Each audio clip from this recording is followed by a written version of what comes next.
This is Embodied from PRX and WUNC. I'm Anita Rao. When Philip Hoover and his wife Lauren Hill-Hoover tested positive for COVID-19, they thought they knew what to expect. But then Philip's symptoms persisted, morphed, and intensified. It really pulled the rug out from under us and from under me, that when I reflect back on that time, I remember feeling like I didn't know what to do to help him. Neither of us knew what was going on with his body. Today, we'll talk about how an illness that's affected tens of millions of Americans upended the life of one couple and forced them to confront big existential questions, like could their marriage really withstand this new reality? I think that when this happens to you and you're in a relationship, it's really easy to project your insecurities onto your partner. You can't help but have some of that seep into, the way that you look at your relationship. Learning about love in sickness and in health, just ahead on Embodied. 2 years into the pandemic, Philip Hoover and his wife Lauren Hill-Hoover tested positive for COVID-19. They'd watched other folks go through it and buckled up for a similar ride, anticipating movie marathons and a few weeks on the couch. But more than 400 days later, their life was still completely upended by Philip's lingering symptoms. He had long COVID, and it was wreaking havoc on his mental health. I'd gotten to a point where I felt like I really had just sort of turned away from my marriage, turned away from everything. Chronic fatigue and energy crashes meant that Philip had to put a lot of his life on pause, including a full-time screenwriting career and hobbies he and Lauren loved, like dining out and traveling. I just lost so much of what I counted on and what I regarded as my life, that losing Lauren next, just in my mind, just seemed logical. It was like, how could I ask Lauren to bear this burden? This question that Philip started to ask himself morphed into a conversation with his wife. Now that this illness has reshaped our life and reconfigured our relationship, how will we as a couple go on? This is Embodied, our show about sex, relationships, and health. I'm Anita Rao. Philip Hoover is one of 18 million American adults who've been diagnosed with long COVID, an illness that encompasses more than 200 different symptoms and looks different body to body. It can affect everything from cognition and sleep to digestion and physical capacity. For Philip and Lauren, long COVID forced them to confront questions in their 30s that many don't have to consider until much later in life. Like, what does caring for each other in sickness and in health really mean? And how does acquiring a chronic illness change how we think about the future? We're going to get to all of that, but first, back to the beginning, and how Philip started to get a sense that his recovery from COVID was looking very different from what he thought. I had some just really weird symptoms that I couldn't really explain. I couldn't tolerate sunshine, and I just had this general feeling of malaise that wouldn't go away. And I realized that I had such severe brain fog that I couldn't actually understand any of the TV shows that we would watch, which was pretty concerning, especially since my career was writing in television. The worst part of it, I think, was what it did to my nervous system. Like, it just really demolished my ability to cope with anything. And I would just, sob for no reason. I remember I had auditory hallucinations, which are terrifying. And then one day I was just kind of so fed up of being sick and feeling so awful, I decided to exercise. And that's when things got a lot worse. My health pretty much completely unraveled. It was kind of like a bomb just went off. I want to hear more about that period, but I want to first hear from your point of view, Lauren, about the early phase. You were also recovering from COVID yourself. So what were you seeing that was kind of the differences between your recovery and what was happening with Phil? Yeah, as Phil mentioned, his symptoms continue to proliferate. So as I was improving slowly but surely, he had just this completely bizarre buffet, basically, of symptoms. ranging from, not being able to go outside. He got this bizarre, like, red rash on his skin, like he was the color of a lobster anytime we would go out into the sun. Or other times we would try to go out to the movies and it was, like 65 degrees out, but he felt like it was 30 degrees. He had to be in a down coat. So he had all of these ranging physical symptoms. We had to keep the blinds closed in our house because his eyes were so sensitive to light. And I had a really hard time at the beginning to fully understand that this was all part of a network of this illness that Phil was suffering from, and that all of these things were interrelated. It really pulled the rug out from under us and from under me, that when I reflect back on that time on my own, I'm like, it was just crazy. It was so overwhelming. I remember feeling like I didn't know what to do to help him. Neither of us knew what was going on with his body. And I think one of the things that was particularly difficult, which I would imagine is common for other people who are experiencing long COVID and going through this, both with partners but also family members, was trying to disentangle the nervous system components, which were really manifesting as like mental health challenges, with the physical health components. So there was all of this happening as you're describing, kind of a range of symptoms, a way that they were interacting with one another that were kind of exhibiting as like maybe some mental health symptoms, but also very much neurological symptoms. Phil, in your Modern Love essay about this time, you described the experience of seeking medical help as being high-fived while drowning. That's such an intense kind of image to paint. Tell me more about what you were experiencing trying to seek help and get an understanding of what was going on. Yeah, so I'd always seen the medical system as something to revere and a place where I would typically go to get answers. But it was pretty quickly apparent that really is just sort of like the Wild West for long COVID patients. Like no one really knew anything. And it was disturbing to realize that, oh, we're actually having to educate our own doctors about this. People would pass you from one specialist to the next, and they would look at my health through the lens of their specialty, which was fairly limiting. So Lauren kind of painted this picture of, blinds closed, you like really kind of struggling to be out in the world. What did this mean for your day-to-day life, your ability to work? How did that all go in the wake of some of these symptoms? I guess one part of I guess, luck, you could say, if we can use that word here, it was that I got sick in between shows. So typically in television, you work a season on a show and then you have a little bit of a break before the next season. So I was already on a natural break from work, but I just couldn't go back. I couldn't really even leave the house. I remember just feeling very claustrophobic at the time. Like my entire existence was confined to our little bungalow in East Hollywood where we were living at the time.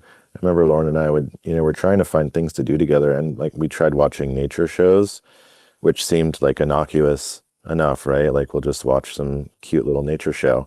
But even just seeing like a lion like hunt a gazelle would just like shatter my nervous system. So it was almost like there was nothing we could really do. So after many months of navigating Phil's long COVID symptoms, you all decided that you needed more support and you moved in with Phil's parents in Northern California. Lauren, when did you know that it was time to make that decision? It it was really difficult to come to that conclusion. I initially had been really resistant to it because I really was attached to my independence and having our own home. My business partner had just moved to LA. She actually was 5 minutes away from us, which was really critical for me during that time. And she was actually a really big factor in helping me see that we were drowning in our life in Los Angeles, and that specifically, like, I needed more support at home. And I travel for work. I go to New York a few times a year to see clients. And so when we started having more days of Phil really struggling with suicidal ideation, and then when I started feeling really anxious about leaving him home alone, coming back from a work trip that I had that spring, I had this clarity that we couldn't stay in LA, that it was totally unsustainable for us to continue our life that way. Phil also was, influential in making that decision. He had gone up to the Bay Area to stay with his mom for a few weeks. And that was the trip that provided clarity for him, that it would feel good and supportive for him to be in the Bay Area. So we kind of both had our own individual processing around what we needed at that time and agreed that this was what was going to be best for us. You say like you were afraid to leave him home alone. Was that something that the two of you were talking about out loud? Were you on the same page about kind of the precarity of Phil's health? We were. Thankfully, we had already been in therapy together before Phil developed long COVID. And we're both in therapy individually and in couples therapy together. And my therapist had, I had spoken with him about like, how do I support someone who's experiencing suicidal ideation, and really help me with like the importance of asking direct questions, not shying away from it, not treating it as something that's like shameful or a stigma, but like really willing to be in that conversation with someone so that I could clearly identify like a real risk. And it never progressed really beyond suicidal ideation. But as a partner, as someone who loves someone who's experiencing that, it is so distressing. I was Yeah. just incredibly distressed. Yeah, Phil, I want to hear from your perspective how you felt like your long COVID symptoms were affecting your all's romantic partnership and your marriage in this phase. It felt like sort of like just this Groundhog's Day, and you start asking yourself, is this ever going to end? And it just starts to really pick away at you mentally. I remember saying to Lauren, or actually being unable to say to Lauren that things will be okay. And at that time, Lauren was really needing me to. She was really just wanting me to reassure her, like, I need to know that we're going to make it through this. And it's almost like hard to believe that I was unable to say that, but I think that just goes to show how unfathomable dealing with this is. Like, I just literally couldn't say things are going to be okay because it felt so disingenuous. Just ahead, we'll hear more from Philip about how this low point made him question the longevity of his marriage and what happened when he voiced those fears aloud to Lauren. All of that after the break. You're listening to Embodied from North Carolina Public Radio, a broadcast service of the University of North Carolina at Chapel Hill. You can also hear Embodied as a podcast. Follow and subscribe on your platform of choice. We'll be right back.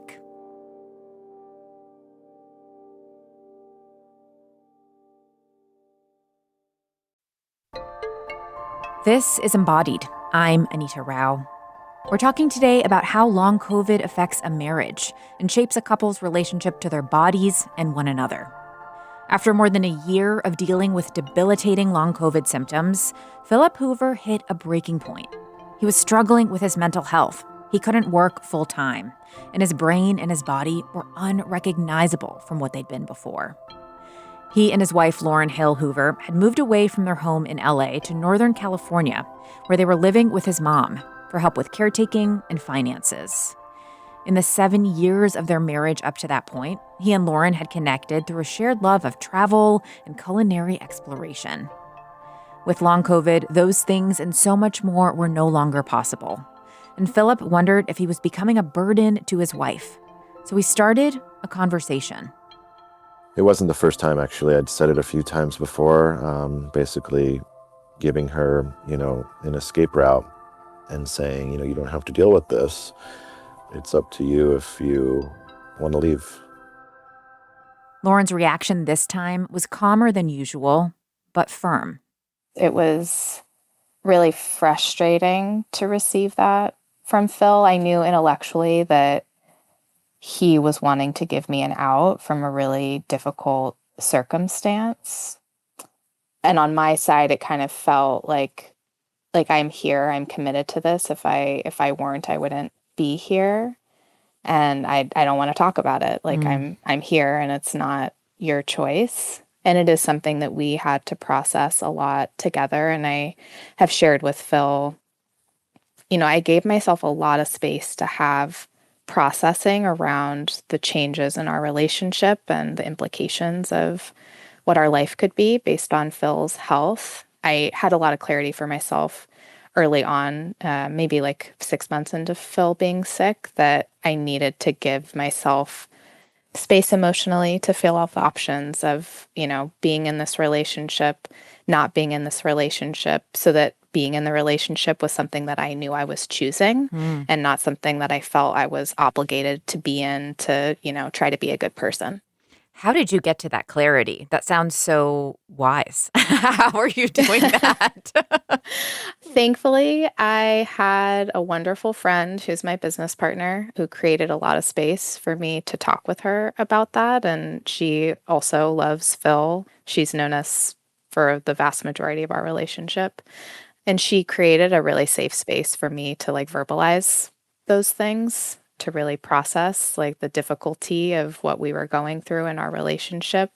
And also that I love Phil so much and love him for who he is and not for what he does. And that ultimately, when I was able to verbalize that like I'm in this relationship because I love this person and how much I feel loved by Phil is really precious to me, how much I feel seen by him and how much I feel I'm able to be the fullest, most complete expression of myself in our relationship is really dear to me. And once I realized that that's what is the most important thing to me in a relationship, it's not whether or not Phil is able to work full time or whether or not he's able to cook for me or go to the grocery store or do any number of things. Once I had that clarity, it was an easy decision. That's not to say that us navigating, continuing to navigate his illness was easy, but it was an easy decision to continue to commit to our relationship. Phil, I'm curious about like what it's like to wake up the next day after a conversation like that. Like, did it feel like there was some kind of closure on this ongoing conversation, or for you, was it still like, okay, I'm going to bring this up again with Lauren in a couple of days? What was going through your mind? Yeah, no, this gave it some closure, I think. I was so insecure and like, I didn't really have words to understand like where is all this coming from, and like of course I feel like a burden and I feel like all this guilt, but it took some time for me to understand that really that was internalized ableism, just like this idea that like that I was less than because I wasn't the person that she had met. And I think that when this happens to you and you're in a relationship, it's really easy to project your insecurities onto your partner. And this was just a huge insecurity of mine. Like, I think also, just the expectations we have of men in our culture and like what masculinity means and the idea of being a provider and all of that stuff, you can't help but have some of that seep into, the way that you look at your relationship. But yeah, I just remember, the fact that she just gave me so much, I think just so much reassurance and just remind me you may have all these symptoms and, all this stuff going on and feel like you've changed fundamentally, but you're still the same person to me. And that was so beautiful and made me feel so full still as a person and as a partner. I wouldn't, it wasn't like some miraculous moment that then shifted everything, but it was, part of a process of me confronting, my own feelings of self-worth or lack thereof and ableism that, yeah. You've mentioned this phrase of ableism and internalized ableism a couple of times, and I'd love for you to expand on that a little bit in terms of how you started thinking about your body in a different way and in how that kind of unfolded in the context of y'all's partnership. Yeah, I think I had to go through a fair amount of confronting myself. Anyone who develops debilitating illness essentially overnight, has to really go through the ringer. And something that's really incredible, maybe horrible about it is that when your ability to sort of do anything and reach for the things in your life that you typically would reach for to sort of distract yourself from, maybe your bad thoughts or anything like that, sort of your coping mechanisms, they're not available to you. Yeah. So that's part of what makes, chronic illness so tough, is that you're just you and yourself, and you're just sort of staring into the abyss. And I just had to go, okay, here I am. And I need to learn to be in this body and move forward. And so I started really, getting into doing whatever I could to buoy myself in terms of my mental health and my self-care regimen. And I consider myself to be like pretty good about that before COVID. I exercised but I really had to develop like a spiritual practice. Like I wouldn't say that I, suddenly adopted a religion by any means, but I'd say that I learned a lot from like Buddhism, just in terms of like, I like the Buddhist idea that like life is suffering in a way, because that just sort of makes your suffering like, oh, okay, that's what this is. I just have to learn to sit with this suffering. That is actual life. And to stop fighting so much against this change that I was going through and clinging so fiercely to this identity of who I used to be. That's been really helpful for me in my journey. As you're talking about this, I'm imagining, the two of you in this bubble of, having these deep emotional conversations, recommitting to each other in your partnership, learning how to navigate caretaking, but you're also living with your parents. You move back in with your parents in your 30s, which I'm so curious about that dynamic, Lauren, especially for you. Like, what was that transition like? And how did you manage that shift in kind of caretaking and your marriage? Yes, huge life shift to move in with Phil's mom, Maxine. Thankfully, she and I have always had a really strong and positive relationship. So, out of all of the scenarios of one moving in with their in-laws, I would say mine's pretty smooth sailing in that regard. I think what's been interesting about it, Phil and I definitely had very different experiences with it because we were moving into his childhood home, not Yeah. my childhood home. But for me, it was more just an adjustment of adapting to a different living dynamic, and also like really staying connected to how grateful I am that Maxine has opened up her home to us, both like physically, just to like physically have a place to be. It's really reduced financial burden on me as our primary breadwinner to be able to live here, which I'm so grateful for. I think I didn't realize how much pressure I was putting on myself to keep everything together the first year Phil was sick. Yeah. Because our life was, the financial reality of our life was on me at that point. Phil, what was it like for you to, move back into your childhood home with your wife in this moment when you were going through so much? At first, it was incredibly hard. And I remember us like having to leave Los Angeles, and like the whole life we'd established there. We'd been there for 10 years. That's where I worked. That's where like many of our really good friends lived. That was so hard. I remember thinking of it as like this is sort of like us admitting defeat in a way to long COVID.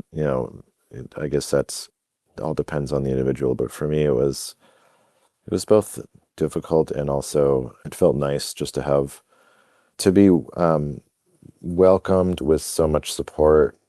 That alone is huge. Just because some people with long COVID and various chronic illnesses deal with a lot of I guess lack of belief from their family, or lack of support. And I know people who don't get the support that I have. And so I try to be really grateful for that. And like Lauren said, not having to worry about, rent, and just having like a space where we could just kind of sift through I guess like the wreckage of our lives and sort of try to piece our lives back together without as much pressure has been really nice. What was your day-to-day life looking like in that phase? I mean, we kind of left off with this image of the two of you trying to watch TV together and not being able to do that. Then you make this big move. Now you're living with your parents. What was your identity like as a couple? Are there kind of things that you all were doing together? What did day-to-day life look like? Yeah. Before we moved to the Bay Area, I had made a lot of progress. So we were beginning to see people again sometimes. And I was actually had started working a little bit. There was just still the deep mental health crisis of it all. And there was also just still really horrible lingering symptoms. One of the things I think it's important to explain is so about 50% of people who have long COVID actually have what's called myalgic encephalomyelitis or chronic fatigue syndrome. So MECFS is the acronym for that. And it's an energy limiting disease. It's a neuroimmune disease. Its symptoms range from anything from insomnia to muscle pain. But the worst symptom is post-exertional malaise. That basically means that your symptoms can get worse with exertion. And we're not talking about like running a marathon or anything like that. Like some people can have a crash just from like sitting up in bed. Wow. Some people are so severe that like the act of laughing actually makes their symptoms worse. And I'm on the milder spectrum of that. So like I can, at this time in our lives, like I was able to go on walks and, work part time, but I was still kind of like learning, oh, this is what's actually happening to me. And I think there was some denial on my part. But this is also just like we were falling through the cracks of like a medical system that is not able to really help people with complex chronic illnesses. Like it took me over 2 years to get a diagnosis of chronic fatigue syndrome. Hmm. So I was just like, I just kept on putting myself through these, what they call push crash cycles, where, you expand a little bit beyond maybe you walk an extra mile or you work an extra few hours that day. And the next day you kind of feel like you have the flu or feel like the way that I describe it to my friends is like, just like imagine the worst hangover of your life. It's like kind of how I would feel if I would push too far. So it was sort of that's how I would characterize that period of time is adapting, still kind of learning like what's going on with me and just kind of figuring out like, oh, what is this new body that I have now and how do I live in it? Lauren, how do you feel like y'all's identity as a couple was shifting as you navigated this new normal? At that point that we moved up here, so the first kind of phase of Phil's illness, maybe the first year of us being in LA, of kind of reeling from all of the new symptoms, this completely changed body in reality, that was kind of one crisis. And then moving up here for me was a next phase of slowly moving toward acceptance, but very much in the grief process. And so when I look back on that time and I think about our relationship, I still see us in crisis in our relationship. We tried to maintain connection with each other where we could, but we were still both struggling so much emotionally with what was going on that sometimes like the best we could do was like, I can hold your hand. Mm-hmm. I don't remember us like really being able to do much together. I think that summer we were able to like go to the dog beach that's 20 minutes away from us and take our dog. We still had like our dog routine that we were able to maintain, but I don't think we were yet had created our new system together that at least emotionally felt settled. It's really difficult for me to pinpoint like exactly what that period of time looks like because I reflect back on it and it's just like sad is what I remember. When was there a next chapter in the story? When did things begin to shift again in your memory, Lauren? In my memory, things began to shift again. The beginning of 2024, that was a big turning point for me of realizing that I really needed to invest more in fully processing my emotional experience and taking Phil up on his offers to listen to what I was going through. That was something that was really challenging for me in the beginning because my knee-jerk reaction was like, I just need to support this person and I can't add anything on that's going to be an additional burden or sadness to them. So I had a really hard time sharing my emotional experience with Phil in the early years of him being ill. But I had a bit of an emotional breakdown at the beginning of 2024 and realized that I really needed to approach my life differently. And that was a really big turning point for me, and like having better practices to be in touch with my emotional reality and process that and verbalize it to Phil within our relationship and allow him to get to participate as a support and partner to me in what I was going through, and kind of moving toward opening up an area for partnership in our relationship where a lot of our dynamic had been like totally flipped on its head and we didn't really know what to do with it. Yeah. And then Phil also had a turning point later that year, but I feel like we both had different experiences that we needed to have that allowed us to shift perspective and really come both, I think, mainly into acceptance around the difficulty of what we were going through, and having that acceptance first created a lot more space for acceptance around both the limitations and also possibilities of what our life could look like moving forward. Yeah, Phil, what was happening for you in 2024? I was still kind of oscillating between, going through these relapses of my health, but mentally, I was just really trying to stay committed to acceptance, but then having really big setbacks, and I guess you could call that just like the grief process. Like I was just sort of ping-ponging between stages of grief, I think, but coming into more acceptance.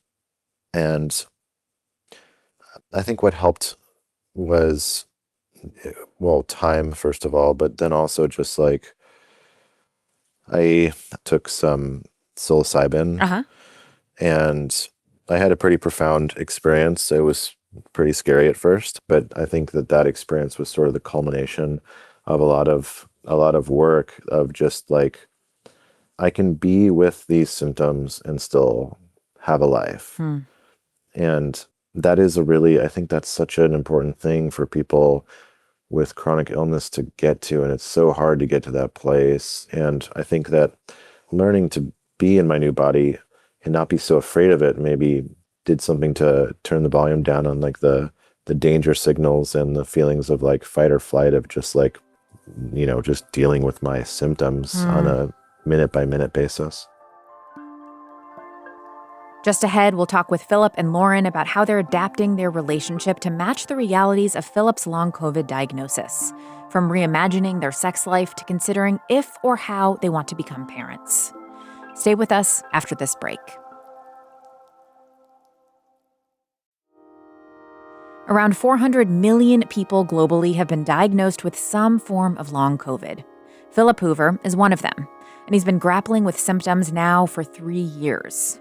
We've been talking with Philip and his wife, Lauren Hill-Hoover, about how living with this illness has changed their lives and romantic partnership.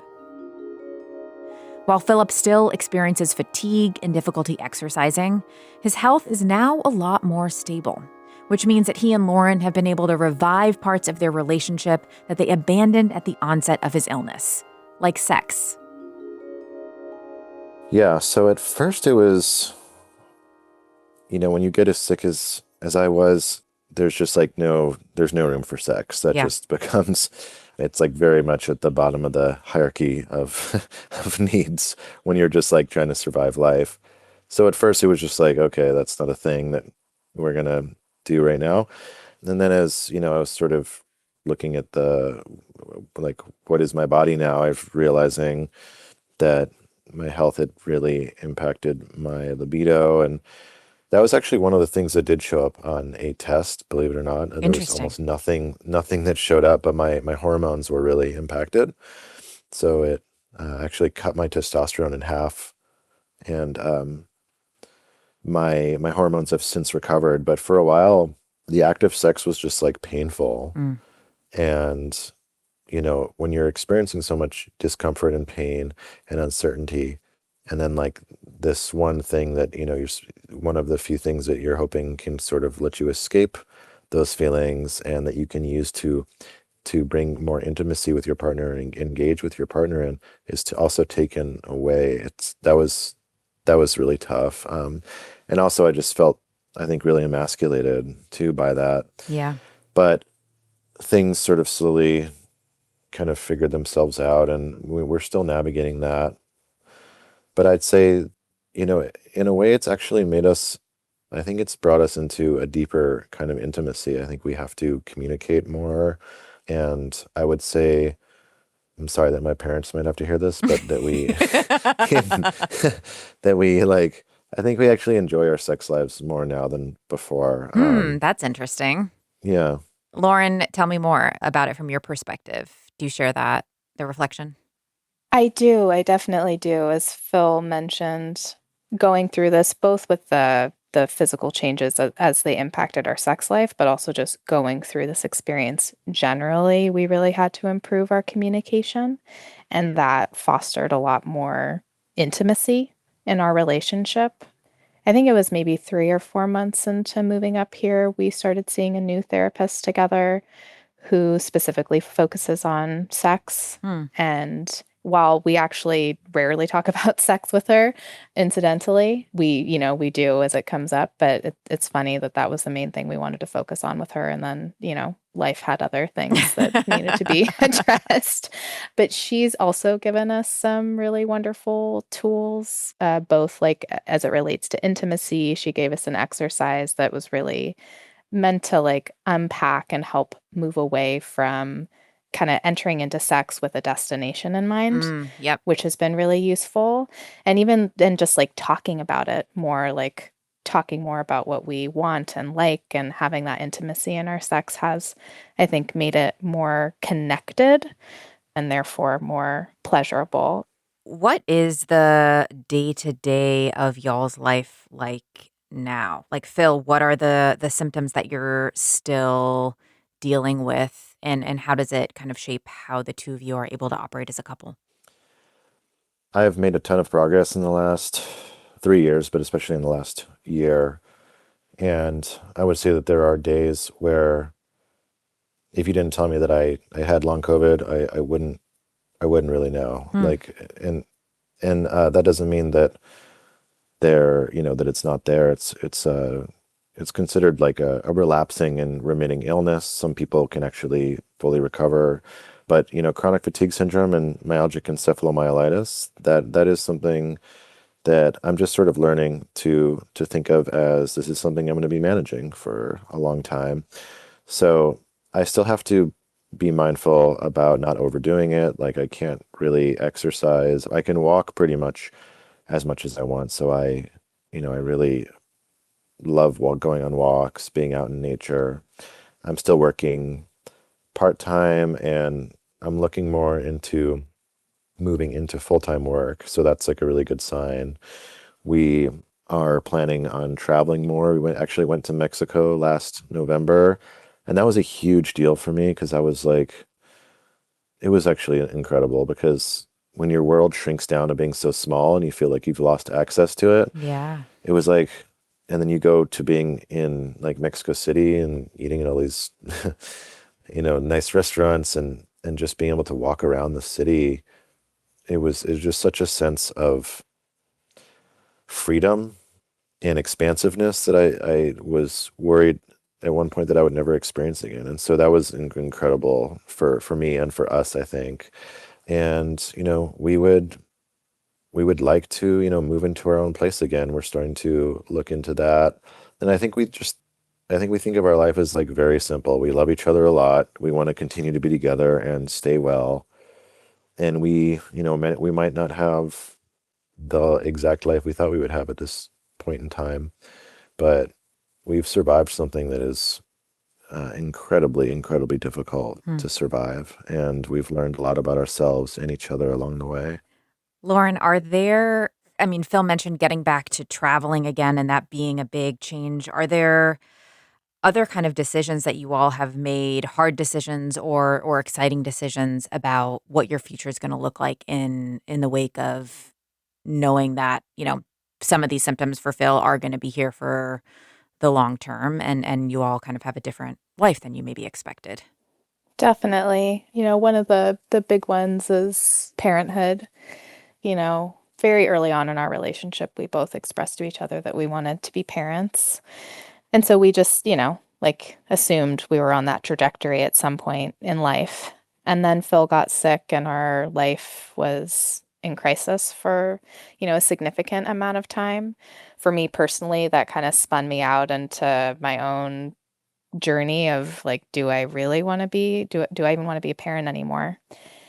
And I had the opportunity to do this really great book called Motherhood Is It For Me last summer, and just kind of went through a process for myself of really getting to revisit and unpack my relationship to parenthood. And I hadn't realized, I mean, it's silly because it seems so obvious. Of course, our experience that we had would impact how I'm feeling about parenthood, but I hadn't really thought about, how much it was inhibiting my ability to really be able to connect to whether or not I desire to be a parent. Phil, it's been really consistent for him that he desires to be a parent. And so after I had this experience and came back to this clarity around desiring to be a parent, but not necessarily attached to that happening through pregnancy, Phil and I have been in conversation together about what that could look like. Early on in his illness, the future just was irrelevant to us. We didn't talk about it. We didn't think about it. Like anything related to the future was just like non-existent. Yeah. And then we had a period of the future exists, but it doesn't for us. So the things we thought we were going to get to do or have, we're not going to. And now we've arrived in a place of like the future exists and it is uncertain and full of possibility. We don't exactly know what that means for us. There are obviously like really big implications as it relates to parenthood and Phil's health that is still a conversation that we're in together.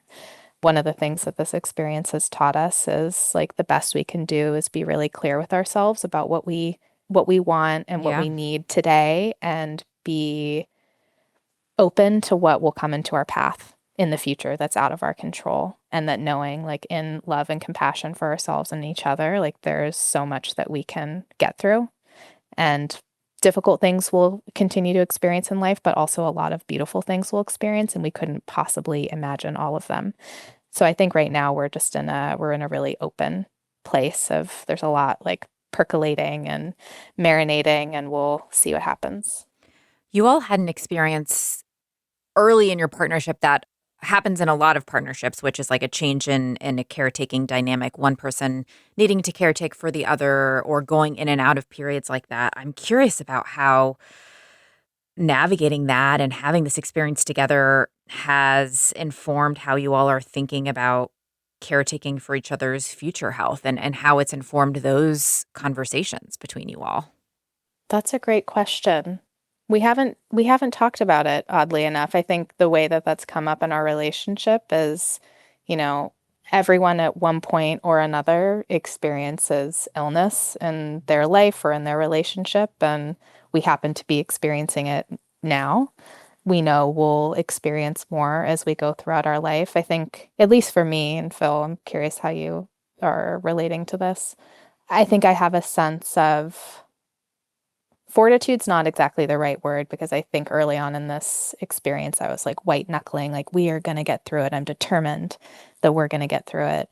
And now I feel like in this softer place of, but like a strength in that softness of like whatever comes, we will get through it and we'll navigate it both together, but also really critically. Like us getting through this has not just been on me and Phil in our relationship. Like we've had emotional, physical, financial support from other people in our lives that has really helped us get through this experience.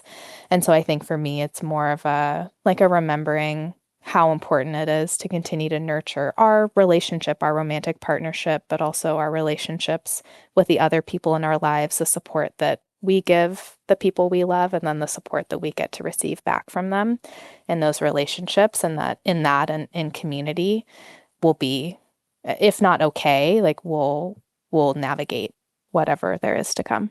Yeah. Phil, I'm curious about your reflections on that. And if there's a story that comes to mind that kind of exemplifies like the way that the two of you are navigating this new normal with each other. It seems like you have reflected a lot together and have a lot of shared compassion and knowledge of what it means to kind of go through this together. But I'm just curious if there's kind of a moment or a visual of the two of you that's coming to mind. We talk a lot about, just sort of what we've been through and how tough it's been, and how it's shown that, our love for each other, I think, is really unconditional. And I think back to, being at the altar when you make that vow to your partner in sickness and in health. And, most of us think of that vow as sort of like almost like a footnote. It's like something we just sort of have to say at the altar, that we don't really think much about. But we've now been confronted with that, head on. And I know, like, people say, oh, in order to really understand your partner or know if you should be together, you should travel or you should, like, move in together. But to me, like, nothing really reveals the nature of your relationship like illness. So we've already learned that about ourselves. Like, it's the thing that we fear the most. And I feel like we've learned that we can hold on to each other through that. And if we can do that, I do feel like more confident than ever that we can get through anything together. Yeah, and what Lauren said about, I think we like to otherize illness and think it won't happen to us, but we know very well that it does. Disability eventually comes for us all. And so recognizing that in each other, that we're human, and instead of thinking of that as maybe something morbid, I think it's helped Lauren and I, recognize each other's humanness, and yeah, brought us into a deeper relationship with each other. I would love to end with following up on one kind of line that you wrote in the piece for the New York Times. You were talking about kind of your life mantras. At one point, it was, we'll get our lives back. Then it was, we're managing. I'd love to know for each of you, like, what is your shared mantra for your relationship now? I'd say, yeah, we're still, we're managing, but I'd say we're doing pretty good. Yeah, things are maybe a little better than just managing. Like, I feel like things are a little more, there's more of a sense of possibility, whereas before there really wasn't. And I love thinking about those mantras, actually, because, like, we'll get our lives back. That really represents our old way of thinking. Like, we were really like, we need to get everything back just how it was. And I think just thinking, like, we're doing pretty well, we're getting by. And I think that really helps. And just, like, being kind to ourselves and reminding ourselves, like, we've been through a lot, and it's okay to take things slow. And it's okay to, like, just slowly figure out, what is our life going to look like now? Lauren, what's your mantra? I would say mine is we're living. Phil knows this. I have a favorite poem. It's called Wild Love by Rilke. And to me, the poem, it's been one of my favorite poems for a really long time now, but it really captures how I feel about living life now. One of my favorite lines from the poem is not impermanence, the very fragrance of our days, which for me, to qualify this statement of we're living, is like, we are living life, like, with all of its pain and beauty and joy and sorrow. Like, we're living it. We're not trying to avoid anything or change things that are out of our control to change. We're just being in the present moment and living our life together. Philip Hoover and Lauren Hill-Hoover, thank you both so much for the conversation. Thank you, Anita. Thank you for having us. You can find out more about everyone featured on today's show at our website, embodiedwunc.org. You can also find a link there to Philip's Modern Love essay, as well as all episodes of Embodied. You can also listen to Embodied as a weekly podcast. Find behind the scenes and bonus content for our show by following us on Instagram. Our handle is @embodiedwunc. Today's episode was produced by Kaya Finlay and edited by Amanda Magnus. Wilson Sayre also provided editorial guidance. Nina Scott is our intern, and Jenny Lawson, our technical director. Quilla wrote our theme music. This program is recorded at the American Tobacco Historic District. North Carolina Public Radio is a broadcast service of the University of North Carolina at Chapel Hill. I'm Anita Rao.